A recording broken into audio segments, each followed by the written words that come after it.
మీరు డబ్బు ఎంత పెడదామనే ఉద్దేశంతో దిగుతున్నారు? యాక్చువల్‌గా నేనైతే డబ్బులు లేవు. డబ్బులు లేకున్నా గానీ ఎందుకు పోటీలో ఉన్నా అంటే, ఈ డబ్బు రాజకీయాలు, ఈ మద్యం రాజకీయాలు అంటే ప్రలోభపెట్టి ఏకగ్రీవాలు కొన్ని ఓటుకింత అని చెప్పి డబ్బులిచ్చి అట్లాంటి ప్రయత్నాలు జరగకుండా ఉండాలి ఖర్చు పెట్టకుండా ప్రజలను మెప్పించగలను అనుకుంటున్నా నేను. ఎందుకు అంటే గ్రామంలో ఏమేమి అభివృద్ధి చేయగలను నేను, ఏమేమి సమస్యలు ఉన్నాయి గానీ అటువంటి అన్నిటి మీద నాకు ఒక అవగాహన ఉంది.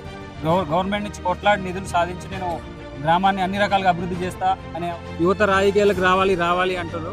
కొంతమంది వద్దామని ఆలోచిస్తారు, కొంతమంది మధ్యలో ఆగిపోతారు.